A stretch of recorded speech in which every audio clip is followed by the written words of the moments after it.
Juillet 2000. Michel Rocard se prête au jeu d'un entretien long et continu.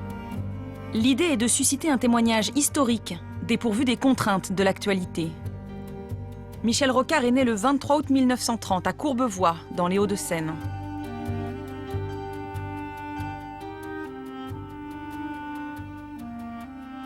En 2000, il a 70 ans, dont 50 passés en politique.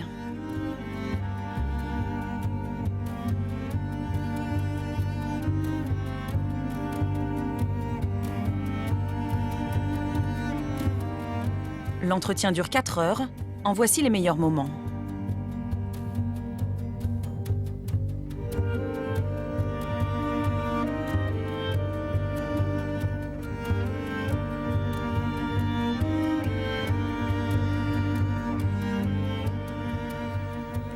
Michel Rocard, nous sommes ici à Sciences Po, où un lieu de démarrage de beaucoup de choses pour vous, et d'une carrière que vous avez choisie, contrairement aux vœux de votre père, qui était un grand scientifique, notamment un des pères de la bombe nucléaire française.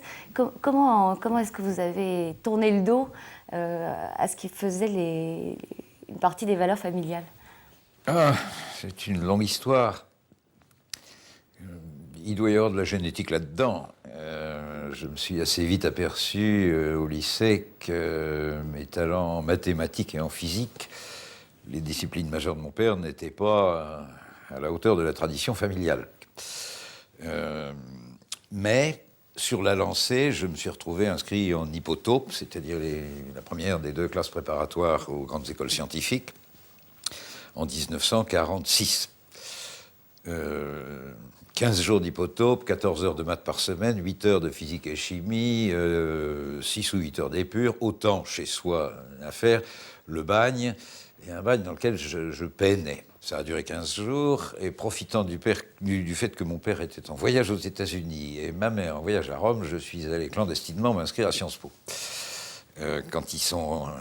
Peut-être parce qu'il y avait le mot de politique dedans, et en tout cas parce que c'était une école qui initiait à l'art de la vie plus qu'aux sciences exactes.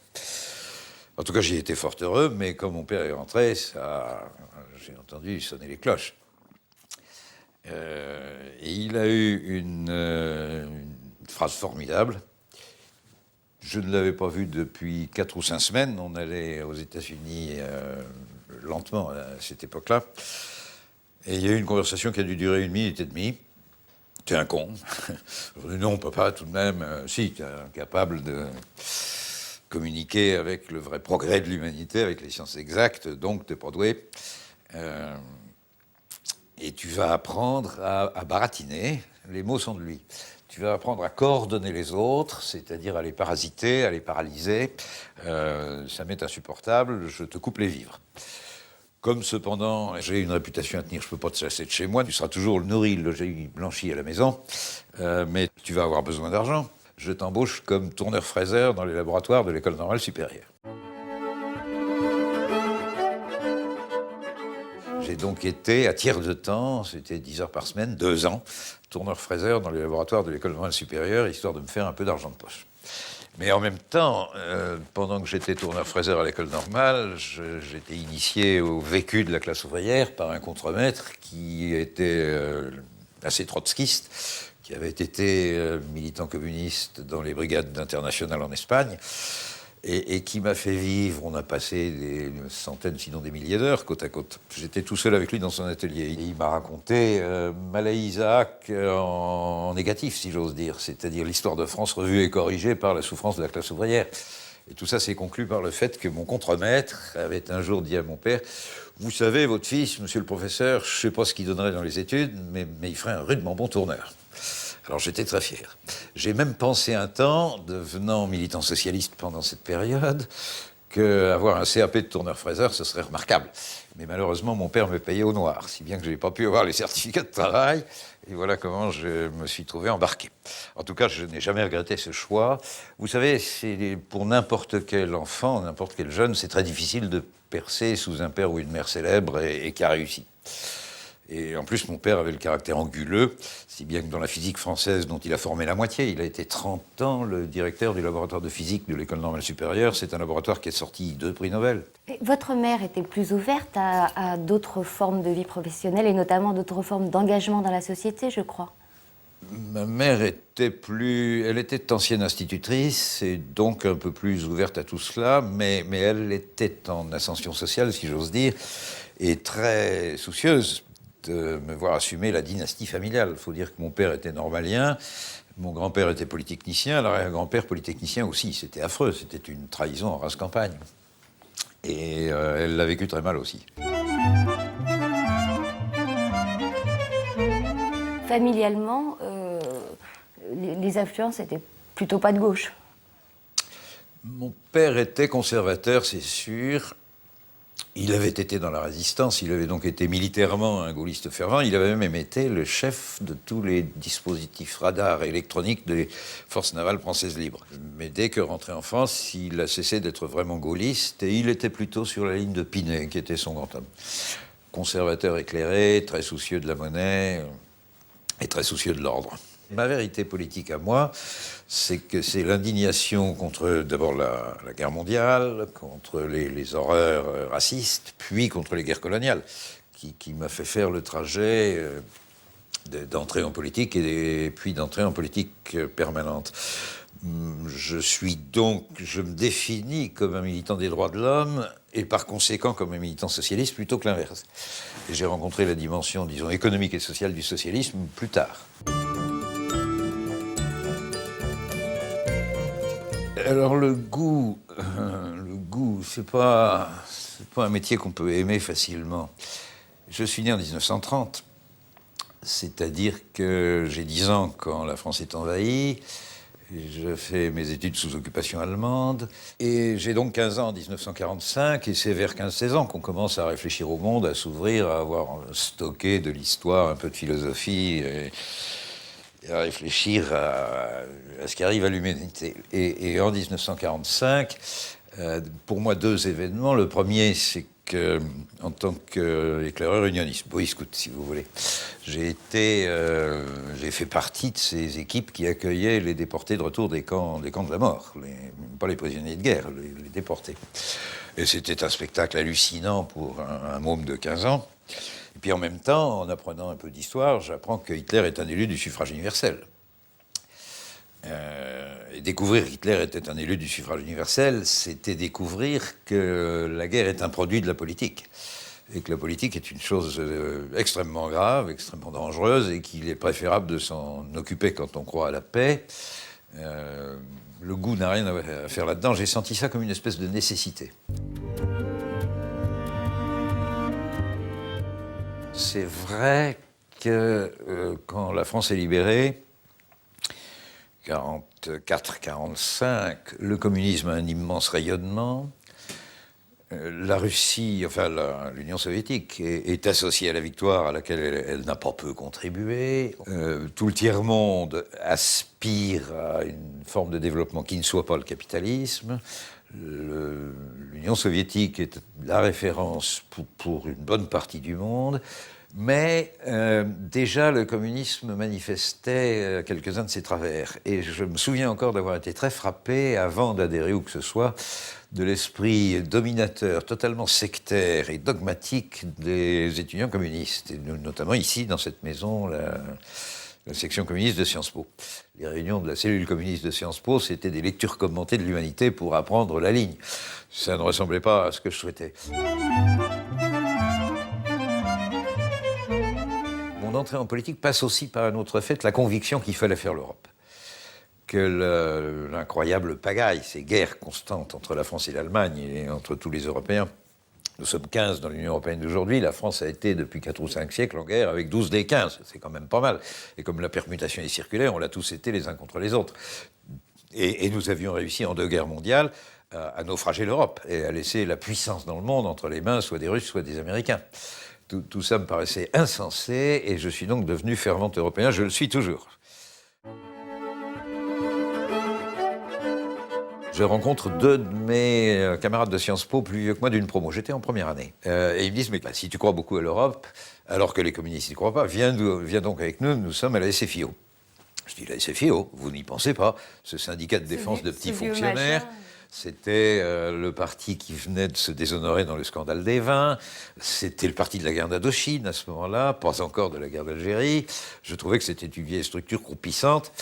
Alors mes deux camarades me disent, écoute, on sait tout ça, nous fais pas la leçon.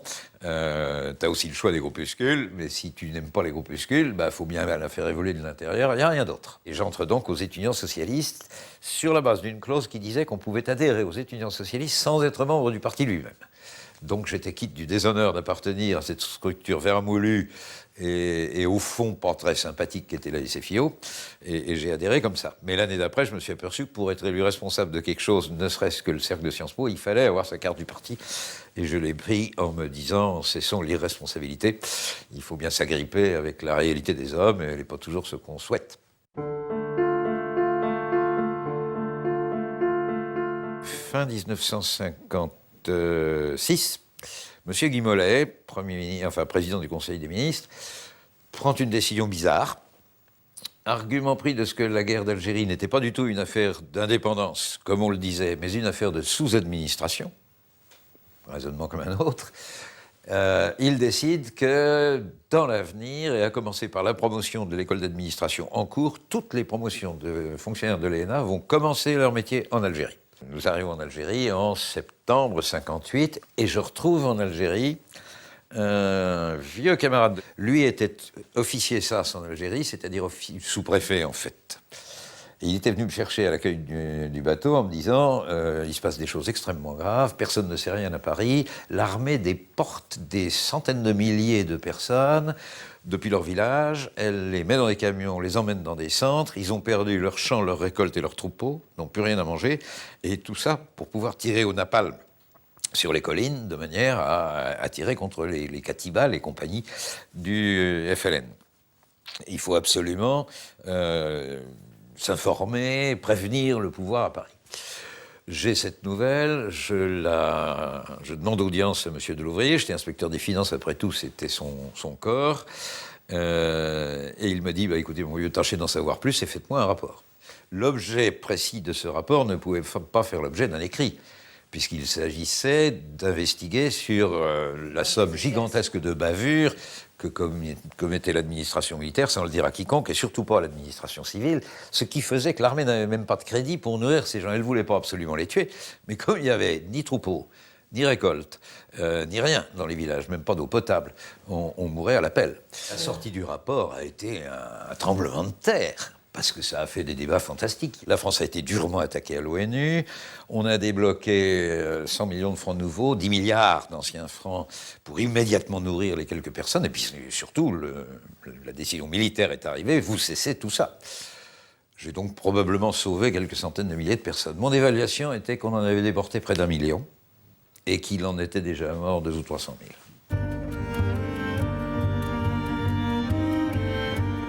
Quand le Parti socialiste unifié s'est fondé, c'est donc une scission juste après les débuts de la Ve République. Nous quittons la SFIO pour désapprouver la politique Lacoste en Algérie, mais aussi le voyage de Guy Mollet allant chercher le général de Gaulle à Colombey en mai 58. Le général a fini comme un grand démocrate et il l'a tôt affirmé d'ailleurs. Donc il n'y a pas de doute là-dessus. Simplement, il est quand même le fils d'un coup d'État, son éducation, sa formation était militaire.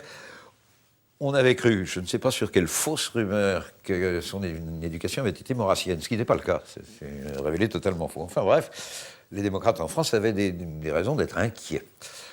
Et nous jugions très mal le fait pour Guy Mollet d'être allé chercher un militaire, certes glorieux, mais militaire, pour mettre en place un gouvernement issu d'un coup d'État. Nous ne mangions pas de ce pain-là, nous voulions démocrates, et vient la scission, qui donne naissance au Parti socialiste autonome, un parti relativement important, puisqu'on va commencer à une douzaine de mille. Très vite, Pierre Mendès France va demander son adhésion à ce petit parti. Et en même temps que nous célébrons l'adhésion de Pierre Mendès France, nous organisons notre fusion avec quelques autres petits groupes. Je suis très vite devenu au PSU le responsable des stages de formation, des écoles d'été. Mon métier, parce que là, je suis devenu un économiste professionnel. M'apprenait sur le monde des choses qui étaient à 300 lieues du niveau de culture économique moyen de militants de ce parti. Et de fait, qui apprenait l'économie au peuple de France? La CGT, figurez-vous.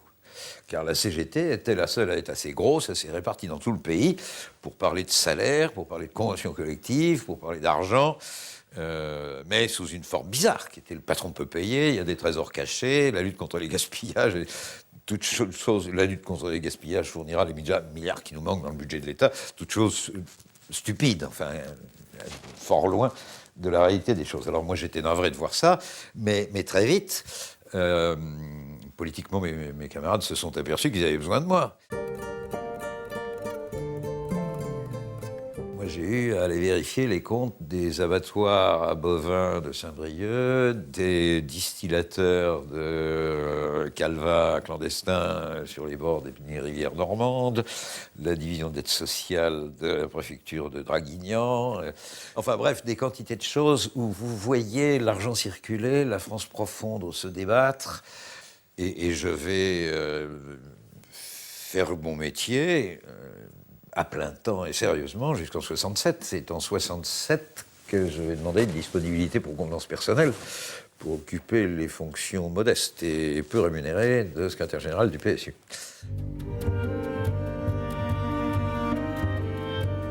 Est-ce que vous discerniez les prémices de mai 68 ? Ah, c'est une longue histoire, ça. La réponse franche et loyale est non. Personne n'a senti venir une explosion pareille. Mais nous avons eu, ça doit être février ou peut-être aussi mars 1968 toujours, c'est-à-dire avant que tout ça n'explose, un conseil national sur les nouvelles formes du mouvement social, ou un rapport auquel ma femme Michel avait beaucoup travaillé, faisait l'inventaire d'une quinzaine de grèves tout à fait nouvelles. Il y avait Berliet, il y avait eu déjà quelque chose chez Renault, il y avait une grève des travailleurs du textile lyonnais, il y avait Rhône-Poulenc. Et ces grèves que nous observions avaient des caractéristiques communes tout à fait étranges et parfaitement nouvelles, non déclenchées par des directions syndicales, dont l'objectif premier n'était jamais le salaire, mais des affaires de conditions de travail et de respect du droit et de demande d'un droit pour les travailleurs de dire leur mot sur l'organisation même des tâches, de demandes qualitatives sur l'environnement du travail, etc. De demandes principalement de droit d'expression.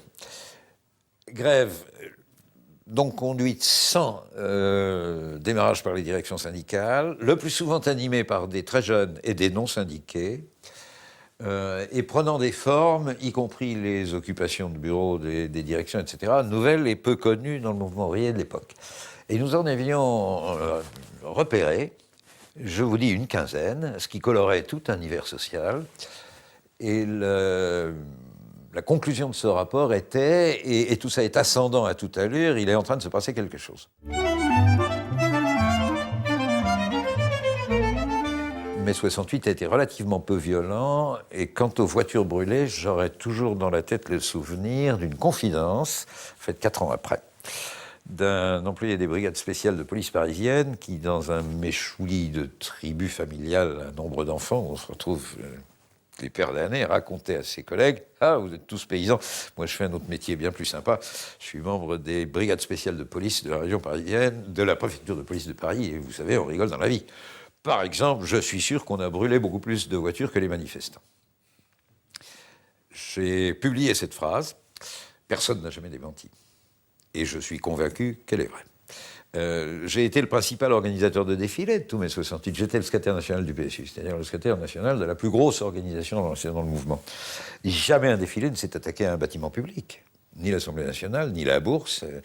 Et malgré, sur le cas de la Bourse, qui est la dernière grande manifestation, un certain nombre de provocations policières, irresponsables d'ailleurs. Parce que si mai 68 a fait au total aussi peu de dégâts, non seulement notre contrôle à nous-mêmes, et le mien notamment, mais je dois dire que Krivine aussi était parmi les hommes sérieux à cet égard, mais aussi la formidable autorité, le savoir-faire et la subtilité du préfet de police de l'époque, M. Maurice Grimaud. ont beaucoup compté pour que la France se remette de tout ça sans drame. Et Daniel Cohn-Bendit, vous le placeriez dans les plutôt sérieux ou les... Daniel Cohn-Bendit était d'une lucidité extraordinaire. C'était un non-violent, il n'aimait pas du tout la violence. Son discours était celui d'un anarchiste, et largement excessif, mais toujours en positif. Et son talent critique sur les bévues du pouvoir et sur les archaïsmes de notre société faisait plaisir à voir, ça fait toujours plaisir à voir d'ailleurs. Une vive intelligence, c'est resté un de mes bons copains, et nous sommes ensemble au Parlement européen. Nous sommes ultra complices. Je n'ai jamais été candidat à rien. Je suis bien le seul des responsables politiques français d'aujourd'hui qui ait commencé par la présidentielle. Mais 68 n'était pas loin. Derrière cette demande d'une France plus dialogante, d'une France où on pourrait se parler mieux, où, par exemple, les travailleurs auraient un droit d'expression dans leurs entreprises, sur leurs conditions de travail, où la section syndicale d'entreprise serait reconnue, où les droits des femmes cesseraient d'être, y compris juridiquement, tellement inégaux. Tout ça méritait d'être repris, expliqué à une opinion tout entière. Quand nous nous sommes vus repartir avec toute l'ancienne classe politique de la 4e République, plus, naturellement, le candidat du gaullisme qui était Georges Pompidou, et la droite se réfugiant sous Alain Poher, il était clair qu'un autre message devait être porté. Et donc, j'étais secrétaire national du PSU. C'est à l'unanimité que j'ai été désigné par le petit PSU de l'époque pour aller rappeler que la France était grosse d'autres espérances. C'est ça le sens. Ça s'est terminé avec 3,66% des voix. Vous savez, il faut, le lendemain matin, se raser, se regarder dans sa glace et se dire que tout ça était quand même sérieux, même si le résultat est marginal. Je pensais que l'avenir n'était plus dans une force toute petite qui s'était auto-détruite après mai 68 par la montée du gauchisme que je n'avais pas pu endiguer, et par conséquent qu'il fallait rentrer dans le grand rameau du socialisme démocratique français, ce que j'ai proposé au PSU. Mais même dans le PSU, je n'ai pas été totalement victorieux. Nous avons arraché 40% des voix au congrès final où ça s'est décidé, si bien que c'est une partie minoritaire du PSU, probablement la plus vivante et la plus responsable, mais minoritaire, que j'ai amené dans le PS, qui lui comptait 100 000 morts à l'époque. Nous arrivons à 2000, il n'y a pas de quoi crier victoire, et François Mitterrand n'a pas eu beaucoup besoin de se fatiguer pour que le rapport de force ne nous soit pas trop favorable. Le combat entre les deux cultures, la première gauche qui était censée incarner François Mitterrand et la seconde qui était la vôtre, vous paraît-il avoir été relaté correctement, ou en tout cas, est-ce que vous avez l'impression que les vrais enjeux en ont été saisis ? La gauche est très diverse. Vous avez des anarchistes, des enragés, des trotskistes, des radicaux, etc. Mais deux grandes dominantes.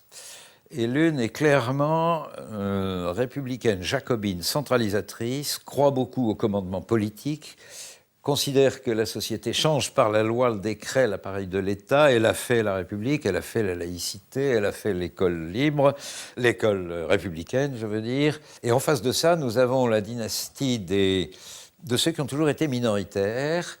Et c'est, encore une fois, Jaurès, Blum, Mendès France et les héritiers actuels que sont moi-même, Delors, et qui sont plutôt girondins que jacobins, très décentralisateurs, très soucieux du mouvement social, des accords sociaux. Mais c'est la confrontation de ces deux dynasties est une constante dont le mélange se fait seulement sous Lionel Jospin.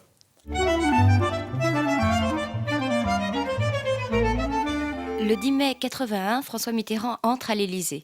Vous êtes nommé ministre du Plan dans le premier gouvernement Mauroy. Depuis ce poste, vous êtes le témoin de choix économiques qui vous laissent plutôt sceptique. Entre le SMIC, les allocations familiales, les cotisations sociales, quand est-ce qu'elle tombe, la 5e semaine de congés payés, ça doit être aussi dans cette période, je crois. Nous avons dû, en un an, 81-82, augmenter les charges des entreprises d'un bon 7 ou 8%. Alors elles étaient complètement asphyxiées, incapables d'investir à nouveau, et c'était un renforcement de la situation qui faisait que le pouvoir d'achat supplémentaire, qui fut largement distribué, s'est adressé à l'importation. Au bout de 2 ans, ça ne tenait plus. Il a fallu arrêter tout, faire une 3e dévaluation. J'avais préconisé, moi, une dévaluation ample le jour de l'arrivée au pouvoir. Ceci m'a été refusé au cri de on ne dévalue pas en période électorale puisqu'on était en train de dissoudre. C'est une folie. Comme c'était inévitable, le fait de le faire le jour de la prise du pouvoir en disant c'est de la faute des autres passait. Notre programme était dangereusement dépensier, mais en outre, nous héritions d'un pays, souvenez-vous, monsieur le professeur d'économie Raymond Barre, qui est un homme très respectable, nous lâchait quand même une France qui avait 13% d'inflation par an. Et une balance des paiements effroyablement déficitaire. Encore quand je deviens Premier ministre 7 ans après, nous sommes toujours à 50 milliards de francs par an de déficit du commerce extérieur. J'ai travaillé sur ce sujet comme une bête, et je pense avoir obtenu quelques résultats. Quand j'ai rendu mon mandat, on était à l'équilibre, et maintenant nous sommes à 100 milliards de mieux par an. La France se porte bien, la gauche a bien travaillé, vous savez.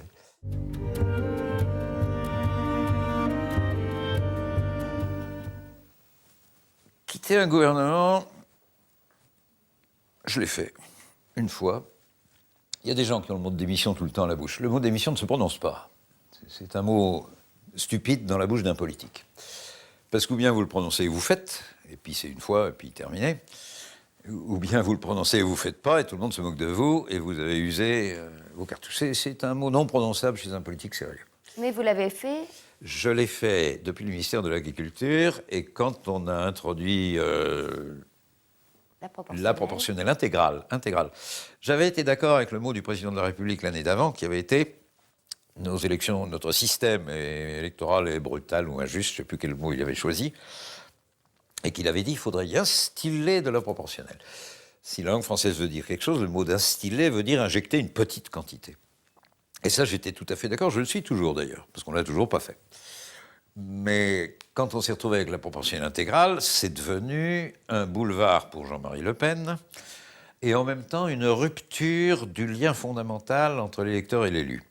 À partir du moment où on est dans un métier où les politiques sont suspects et d'inefficacité et de corruption, tous ensemble, le fait que tout le monde dise « c'est tous des pourris sauf le nôtre », parce qu'on le connaît, on l'a vu au Café du Commerce, il est venu inaugurer le syndicat des boulistes, etc. Casser ce lien personnel, briser le rapport des électeurs qui savent pour qui ils ont voté ou contre qui ils ont voté, mais personnellement, pour le remplacer par une sélection anonyme de noms sur une liste qu'on n'a jamais vue et qui ne font pas campagne, c'est plus la peine. Ça, c'est pour la démocratie extrêmement dramatique, bien au-delà du Front National. Voilà la raison de ma démission de 85. Vous menez campagne pour les législatives de 86 et vous vous livrez à cet exercice que vous détestez et que vous appelez faire le singe savant sur les estrades. C'est un peu vrai. C'est pour vous qui allez me démentir, vous êtes trop bonne observatrice. Est-ce qu'il n'est pas indispensable d'aimer ça? D'aimer aller au contact des électeurs, d'aimer leur parler? Il y a quelque chose de formidablement chaleureux dans le contact avec les électeurs. Et puis, il y a les cérémonies qu'on s'inflige par tradition et qui, je crois, ne servent pas à grand-chose et n'honorent personne, qui sont les serments de main sur les marchés. En revanche, distribuer des tracts, c'est autre chose. Vous donnez un document qu'on s'est fatigué à faire, qui comporte une information. Et moi, j'étais très fier chaque fois que je pouvais dire, personne ne les jetait par terre et tout le monde les gardait dans la poche. Vous vous rendez compte qu'en disant ça, vous alimentez... non, je n'alimente rien les du accusations tout. Si je peux finir, les accusations de tous ceux qui vous reprochent d'être un pur intellectuel, d'être mauvais dans le contact humain, de jamais vous souvenir d'un nom, d'une situation familiale. Je sais pas tout. Bon, j'ai une mauvaise mémoire des noms, ça c'est vrai. Que je sois un pur intellectuel, ils peuvent toujours s'aligner. J'ai quand même gagné beaucoup d'élections, si j'en ai aussi perdu pas mal. Et mon contact avec le terrain était parmi les meilleurs. Faut garder un sens des réalités. Je suis un bon candidat électoral, pas un mauvais. Pour chaque campagne électorale, maintenant je commence à refuser parce que 50 ans de métier politique, mais je suis très demandé toujours. Je suis un bon orateur de meeting. Non, pas de problème. Mais je crois au contraire que quand je parle comme ça, je donne du métier que je fais une définition un peu exigeante et que les électeurs l'attendent. Ils ne sont pas plus bêtes que la moyenne, les électeurs, sinon moins. Ils savent très bien quand le jeu est faux. Ils savent très bien quand un homme politique serre trop de main alors qu'on aimerait mieux le voir dans son bureau en train de travailler des dossiers urgents. Ils savent faire le dosage. Mais encore une fois, il y a d'autres formes. J'en ai fait des quantités, les petites réunions d'appartements, c'est-à-dire les réunions où on n'est pas plus de 30 ou 40, dans un domicile privé, et où là, on a le temps de conversation approfondie. J'ai fait ça en milieu rural, j'ai fait beaucoup ça à Conflans-Sainte-Honorine, je l'ai fait dans des milieux variés, sur l'Europe, sur la fiscalité. Là, vous faites passer des messages, et ça, c'est fascinant. Et c'est là qu'on s'aperçoit que le peuple de France, il est malin, il a de la réserve et de la distance, et que son jugement global est en général intelligent.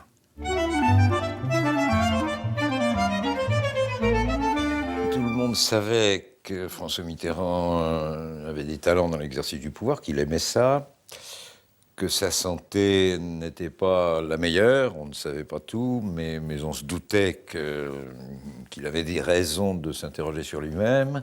De plus, il y avait besoin de ne pas laisser le terrain à la droite, de reconquérir après la défaite, et par conséquent, je me suis senti un peu en charge d'occuper le terrain, et j'ai très bien compris que j'étais l'un des moins mal placés, sinon le mieux placé pour ce faire.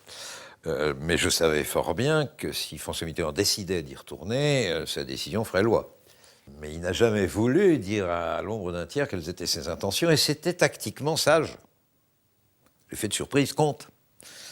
Il y avait du génie tactique dans l'idée de se présenter au dernier moment, mais il ne fallait pas laisser échapper le terrain pendant ce temps-là. Comment avez-vous appris que François Mitterrand se présentait ? Comme tout le monde, à la télévision. Il n'a pas jugé utile de vous prévenir.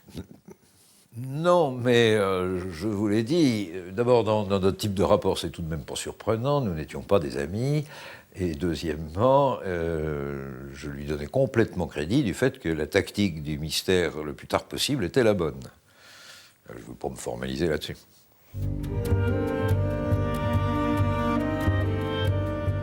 Et comment s'est passée votre nomination en tant que Premier ministre ? Alors, il avait gardé sur ce sujet un silence tout aussi prudent. Et tout le monde journalistique, vous en étiez, chère Judith Weintraub, avait fait la liste des possibles. Et après un long travail d'élimination, l'opinion, la presse en avait sélectionné 3, qui étaient Pierre Bérégovoy, Jean-Louis Bianco et moi-même. Et puis, François Mitterrand est réélu un dimanche soir. Le lundi, nous apprenons qu'il nous convie à déjeuner à la petite bibliothèque de l'Élysée, table ronde. Nous sommes 4, Jean-Louis Bianco, Pierre Bérégovoy, moi-même, le président qui invite. Et puis, vers la fin du plat principal, c'était une bonne viande, on mange bien à l'Élysée, il dit tout à coup, et ça nous a surpris, ah oui, dans 20 minutes, il faut que je nomme un Premier ministre. Cette phrase a déjà du panache. Alors naturellement, les attentions se braquent. Et il fixe dans le blanc des yeux Bérégovoy, qui était en face de lui maintenant. Je revois la scène. Et commence une belle tirade qui dit « Cet exercice est purement politique et n'a absolument rien à faire ni avec l'amitié, ni avec des relations personnelles, ni avec la confiance privée. C'est une appréciation de situation. » Alors je vois mon ami Bérégovoy qui commence à devenir un peu inquiet. Ces prémices ne lui convenaient pas beaucoup. Moi, je me demandais si, comme on dit dans le patois de mon pays, c'était du lard ou du cochon. Mais je comprends qu'il a réfléchi de manière un peu sophistiquée. Et il continue en disant je suis élu avec au deuxième tour plus de 2 fois plus de voix qu'au premier tour, ce qui veut dire que ce n'est pas le Parti socialiste, son corps de doctrine, ses propres militants qui ont fait l'essentiel du travail. Il y a une représentation extérieure qui vient de me réélire. Elle doit avoir sa place. Il faut donc un style de gouvernement, une composition du gouvernement qui traduise un peu cela.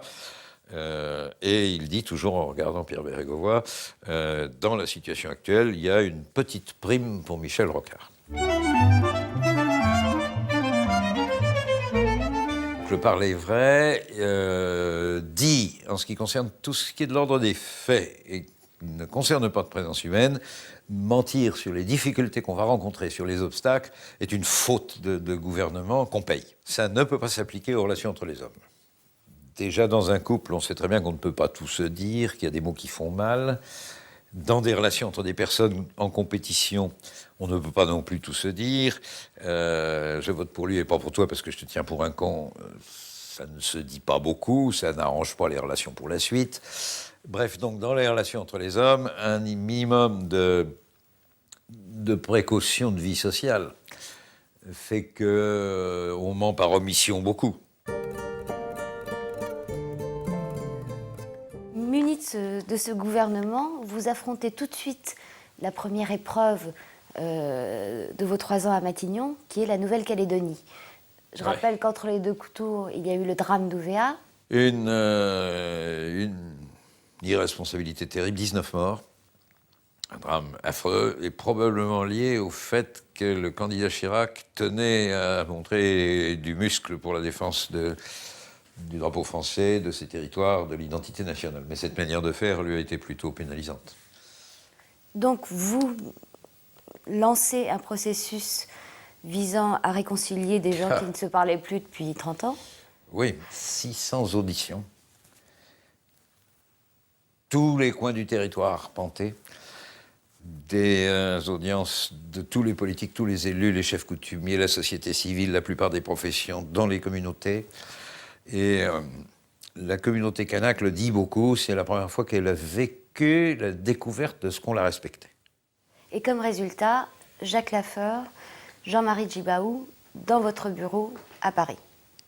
Oui, avec quelques étapes, mais ça finit comme ça. Jean-Marie Djibaou était sous mandat d'amener, c'est-à-dire que s'il se promenait dans les rues, soit de Nouméa, soit de Paris, n'importe quel officier de police judiciaire, donc n'importe quel commissaire d'arrondissement, pouvait le faire emprisonner immédiatement, sur mandat de justice valable, et le gouvernement n'y pouvait rien. Donc effectivement, nous avons réussi à monter une opération extrêmement trapue dans laquelle la délégation du FLNKS, qui comportait 8 personnes, dont au moins 6 étaient accusées de crime, ou de complicité de crime à tout le moins, ont été soustraits à la police ordinaire de la République, protégés par la DST, et ceci tout le long du voyage, un avion spécial et en fer armé dans un hôtel à Paris pour que personne n'en sache rien. Et nous avons considéré qu'ils étaient à peu près protégés que quand ils sont arrivés, en rentrant par le jardin, dans l'hôtel Matignon. Où là, la PJ, puis elle n'en savait rien, la PJ. Mais enfin, bon, j'ai donc violé la loi pour faire la paix. Et à ma surprise, on a pu terminer la négociation dans la nuit. Si bien que on tenait l'accord à 6h moins le quart le dimanche matin. Et c'est à ce moment-là seulement qu'on a averti la presse et qu'on a dit, venez donc à Matignon, il se passe des choses. Et vers 6h30, la presse un peu sidérée, totalement surprise. Personne n'attendait ça, personne ne savait que la négociation avait commencé. Et donc, ils ont pu filmer la deuxième, puisque la première, c'était en séance, poignée de main entre Jacques Lafleur et Jean-Marie Djibaou, qui a scellé la réconciliation. C'est une très très belle histoire.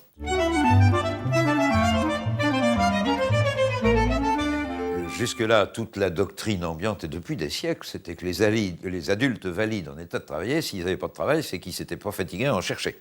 Et donc, il y avait une espèce de mépris social et une absence de réponse à ce besoin. Or, le chômage augmentait vertigineusement et un nombre croissant de gens arrivaient en fin de droit. Et c'est cette situation qui nous avait alarmés tous. Et l'idée du revenu minimum d'insertion, avec toute une réflexion sur l'insertion, c'est-à-dire sur la resocialisation de ces gens, elle s'élabore dans un réseau de clubs internes au Parti socialiste, dans ce qu'on appelait à l'époque Mon Courant. Le Parti socialiste reprend cette réforme, lui confirme le nom de baptême que nous avions inventé, revenu minimum d'insertion. Nous tenions beaucoup à ce que ce soit ultra rapide. On a réussi à sortir les décrets d'application dans les 2 mois, ce qui est sans précédent. Tous. Si bien que les premières allocations sont tombées pour Noël. Jamais il y a eu une loi sociale bénéfique aux Français dont l'application était aussi rapide. Et de ça, nous sommes très fiers, parce que faire tourner vite de pareilles machines avec des difficultés juridiques et budgétaires énormes et une invention gigantesque, c'était pas simple, mais ce fut fait. On est assez frappé par le décalage entre la force de l'aspiration démocratique dans les pays dits émergents et puis le désintérêt pour la politique des vieilles démocraties. On rend responsable des politiques dont le métier n'est pas d'inventer des réponses à ce qui va mal dans la société, mais dont le métier est de choisir parmi les réponses proposées par la science ou par les chercheurs les plus acceptables par l'opinion et les moins difficiles à mettre en œuvre, disons. C'est ça le métier politique. Plus l'accélération médiatique qui veut que l'horizon raccourcisse. On ne peut plus faire réfléchir les gens à long terme. Les seuls problèmes qui comptent sont ceux qui sont immédiats. La demande de réforme ne demande pas vraiment un traitement à long terme d'un problème avec progressivité comme une médecine lente, demande de la chirurgie et du visible, de l'immédiat, du vigoureux. Or, c'est jamais comme ça qu'il faut traiter les affaires des hommes.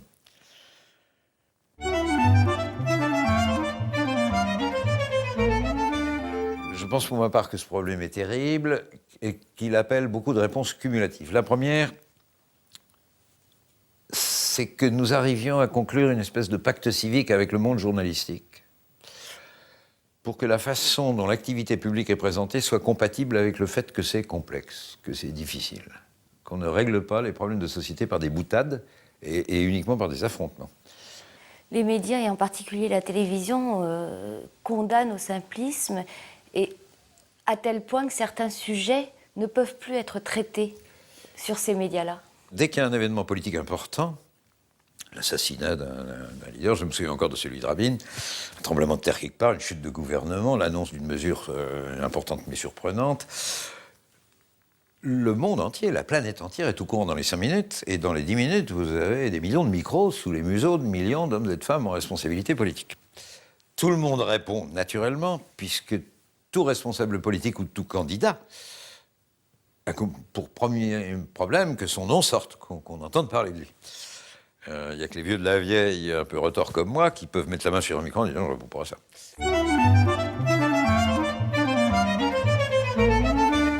Comment résumeriez-vous la vocation future de l'Europe ?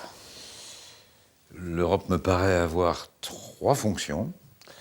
La première, c'est de défendre et d'exporter un modèle de société à haute protection sociale. La seconde, mais elle est très liée, c'est même un peu la même, de défendre et d'exporter un modèle de société à haute qualité des services publics, école, santé, routes, sécurité, etc. Et la troisième, puisque nous sommes, en même temps que les États-Unis, au même niveau, une puissance aussi riche, d'assumer toutes nos responsabilités qui sont immenses dans la production d'un ordre mondial. Et ça veut dire d'abord des missions et des soldats au service de la paix dans le monde. Et ça veut dire ensuite un immense effort de développement. C'est une question de débat international et d'imposer un modèle parce que les règles de la concurrence nous le casseraient si nous ne le défendons pas fermement et avec beaucoup de productivité et d'efficacité économique derrière. Et donc, au fond, pour moi, l'essentiel de la définition de l'Europe de demain passe par sa relation avec le reste du monde et par le poids qu'elle y prendra pour imposer ce modèle de société qui me paraît le plus acceptable et le meilleur du point de vue de l'éthique et de la morale sociale collective. Keynes, en 1930, a écrit « Avant la fin du siècle, il suffira de 3 heures par jour ou de 15 heures par semaine de travail salarié productif pour que l'humanité subvienne à ses besoins. » Et la question, c'est de savoir en effet comment employer nos vies à la place. Et c'est là que l'idée que dans la vie, il n'y a pas que le travail, il y a d'abord les relations interpersonnelles. Ne peut-on pas penser que nos vies de couple seraient meilleures si on avait plus de temps à leur consacrer ? Ne peut-on pas penser qu'au moins la moitié, sinon les 3/4 de l'échec scolaire disparaîtrait si les parents avaient davantage de temps pour s'occuper de leurs enfants ? Quant à la culture et au sport, nous sommes devenus, pour des raisons capitalistes marchandes, d'infatigables consommateurs de spectacles, sans nous y engager, sans pratiquer, sans faire, consommateurs de spectacles, passifs, oisifs, s'ennuyant.